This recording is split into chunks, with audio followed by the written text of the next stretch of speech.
ವಿಪಕ್ಷಗಳು ಕೂಡ ಆರೋಪ ಮಾಡ್ತಿದ್ದಾವೆ.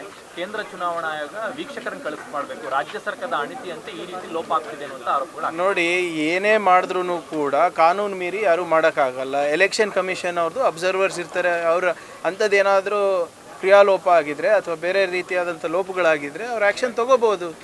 ನಾವು ಯಾರೂ ಕೂಡ ಅವರಿಗೆ ಫೋರ್ಸ್ ಮಾಡಿ ಯಾವುದಾದ್ರೂ ಸಮುದಾಯ ಭವನಗಳಲ್ಲಾಗಲಿ ಅಥವಾ ಬೇರೆ ಕಚೇರಿಗಳಲ್ಲಾಗಲಿ ಮಾಡಿ ಅಂತ ಒತ್ತಾಯ ಮಾಡಿಲ್ಲ.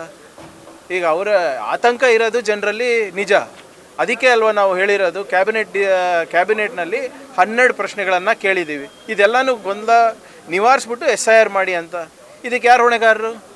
ಈಗ ಜನರಲ್ಲಿ ಇವತ್ತು ಆತಂಕ ಇದೆ, ಸಂಶಯ ಇದೆ, ಈ ಇಡೀ ಪ್ರಕ್ರಿಯೆ ಬಗ್ಗೆ ಒಂದು ಅನುಮಾನ ಇದೆ ಅಂದರೆ ಜವಾಬ್ದಾರಿ ಯಾರು? ರಾಜ್ಯ ಸರ್ಕಾರನ? ರೂಲ್ಸ್ ನಾವು ಮಾಡ್ತೀವಾ? ಲಾಜಿಕಲ್ ಡಿಸ್ಕ್ರಿಪೆನ್ಸಿ ಅಂದರೆ ಏನು ಅಂತ ಕೇಳಿದ್ರೆ ಅವ್ರ ಹತ್ರನೇ ಉತ್ತರ ಇಲ್ಲ. BLOಗಳಿಗೆ ರಾಜ್ಯ ಸರ್ಕಾರ ಹೇಳಿ ಈ ಥರ ಮಾಡ್ತಿದೆ. BLO ಯಾರು ಅಂಡರ್ ಬರ್ತಾರೆ? ಅಧಿಕಾರಿಗಳು ನಮ್ಮವ್ರು ಇರ್ಬೋದು, ನಿರ್ದೇಶನ ಯಾರು ಕೊಡೋದು? ಎಲೆಕ್ಷನ್ ಕಮಿಷನ್ನೇ ಅಲ್ವಾ? ಈಗ ಯಾರು ಆಕ್ಷನ್ ತಗೋಬೇಕು? ಆಯ್ತು ಸರ್, ನೀವು ಇದು ಹೇಳ್ತೀರಾ? ನೋಡಿ, ಎಲ್ಲರೂ ಕೂಡ MLAಗಳಿರ್ಬೋದು, BJP MLA ಇರ್ಬೋದು, ಕಾಂಗ್ರೆಸ್ MLA ಇರ್ಬೋದು, ಎಲ್ಲರೂ ಕೂಡ ಇದಕ್ಕೆ ಶ್ರಮಿಸ್ತಾ ಇದ್ದಾರಲ್ವಾ? ಯಾಕೆ? ಮತದಾರರಿಗೋಸ್ಕರ. ಈಗ ಅದಕ್ಕೆ ಮಾನದಂಡ ಇದೆ. ನೀವು ಹೇಳ್ದಂಗೆ ಫೋಟೋ ಹಾಕಬಾರ್ದು. ಇದು ಕೆಲವು ಶಾಸಕರು ಮಾಡಿದ್ದಾರೆ. ಜಯನಗರ್ನಲ್ಲಿ ಏನಾಯಿತು ಸರ್? ಜಯನಗರ್ನಲ್ಲಿ ನಮ್ಮ ಶಾಸಕರು ಇರೋದಾ? BLO ಯಾರಿರೋದು? ರಾಜ್ಯ ಸರ್ಕಾರದ್ದು. ಚಾಮರಾಜಪೇಟೆ, ಯಶವಂತಪುರದಲ್ಲೆಲ್ಲ ಎಲ್ಲ ಕಡೆ ಇರ್ತದೆ. ಈಗ ಸಿ ಆಲ್ SIR ಎಲ್ಲ ಪೊಲಿಟಿಕಲ್ ಪಾರ್ಟೀಸು ಮಾಡಬೇಕಲ್ವಾ? ಈಗ ನಾಳೆ ನೀವು ಎಲೆಕ್ಷನ್ ಗೆಲ್ಬೇಕಂದ್ರೆ ನೀವು ನಿಮ್ಮ ಮತದಾರರಿಗೆ ಹಾಕ್ಸ್ತೀರಾ. That is what is called a revision of ಏನು ಇದು ವೋಟರ್ ಲಿಸ್ಟು.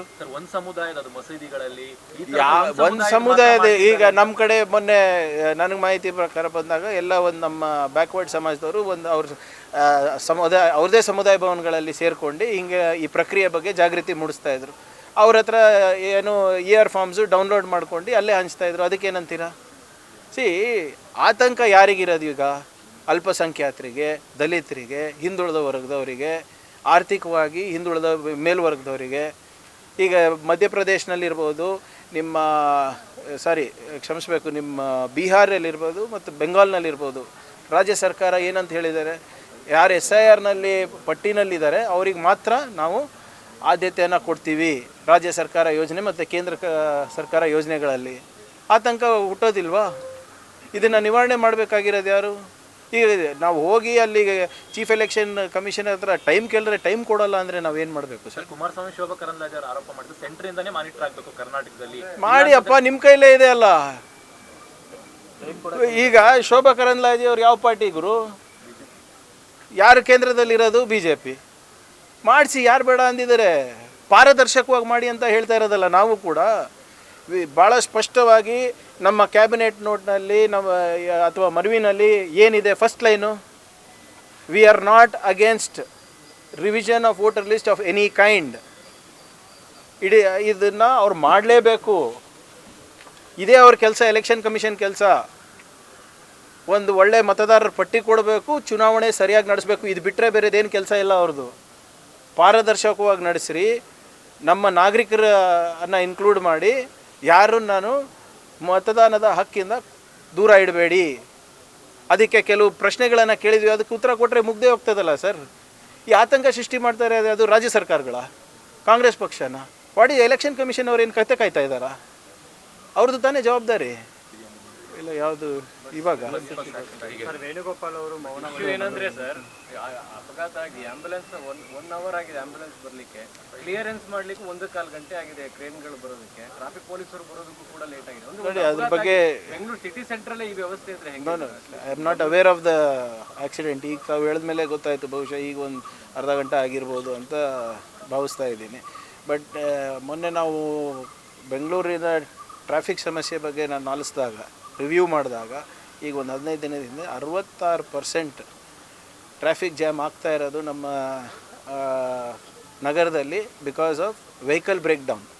ಅದರಲ್ಲೂ ಹೆಚ್ಚಾಗಿ ಬಸ್ಗಳದು. ಯಾಕಂದರೆ ಏನೋ ಹೊಸ ತಂತ್ರಜ್ಞಾನ ಬಳಸ್ಕೊಂಡು ಹೋಗಿ ಎಲೆಕ್ಟ್ರಿಕ್ ವೆಹಿಕಲ್ ಅವ್ರದ್ದು ಅದು ಬ್ಲ್ಯಾಕ್ ಬಾಕ್ಸ್ ಥರ ಕ್ರಿಯೇಟ್ ಮಾಡಿದ್ದಾರೆ. ಅದು ಟೆಕ್ನಿಷಿಯನ್ನೇ ಬರಬೇಕು, ಅವ್ರದ್ದೇ ಟೆಕ್ನಿಷಿಯನ್ ಬರಬೇಕು ಹೊರತು ಬೇರೆ ಯಾವುದೂ ಇಲ್ಲ. ಸೊ ಅದೆಲ್ಲನೂ ಕೂಡ ಮೊನ್ನೆ ಗಮನಕ್ಕೆ ಬಂದಿದೆ.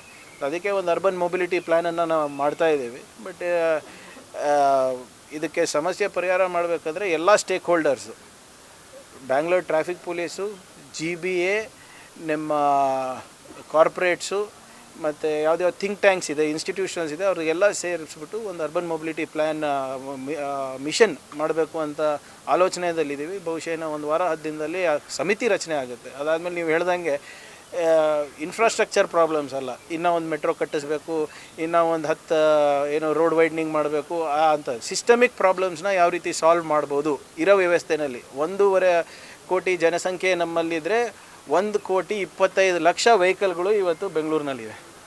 ಆಲ್ಮೋಸ್ಟ್ ಜನಸಂಖ್ಯೆದು ಹೆಚ್ಚಳ ಎಷ್ಟು, ಸುಮಾರು 3% ಆಗ್ತಾಯಿದೆ year on year growth. Vehicle population 10.7% ಆಗ್ತಾಯಿದೆ. ಸೊ ಇದನ್ನು ಒಂದು ವ್ಯವಸ್ಥಿತವಾಗಿ ಮಾಡಬೇಕು ಅಂದರೆ ಇದನ್ನು ವೈಜ್ಞಾನಿಕವಾಗಿ ನೋಡಬೇಕಾಗುತ್ತೆ. ಅದಕ್ಕೆ ಒಂದು ಸಮಿತಿ ರಚನೆ ಮಾಡ್ತಾ ಇದ್ದೀವಿ. ಮಂಡ್ಯದಲ್ಲಿ ಒಂದು ಫೈರಿಂಗ್ ಆಗುತ್ತೆ ಟ್ರಕ್ ಚಾಲಕನ ಮೇಲೆ, ರೋಹನ್ ಗೌಡ ಅನ್ನುವಂಥವ್ರು. ಅಲ್ಲಿನ SP ಅವರು ಅವರ ರಕ್ಷಣೆಗೆ ನಿಂತಿದ್ದಾರೆ ಅನ್ನುವಂಥ ಆರ್ಬೋದು. ನೋಡಿ, ಯಾರು ರಕ್ಷಣೆಗೆ ಫಾಲೋ ಅಪ್ ಮಾಡ್ತಾರಂತೆ ರೋಹನ್ ಗೌಡ ಇನ್ಸ್ಟಾಗ್ರಾಮ್ನ. ನೋಡಿ, ಯಾರು ಇನ್ಸ್ಟಾಗ್ರಾಮ್ ಫಾಲೋ ಮಾಡ್ತಾರೆ ಅದು ಇಮ್ಮೆಟೀರಿಯಲ್. ನೋ ಬಡಿ ಈಸ್ ಅಬೌವ್ ದ ಲಾ.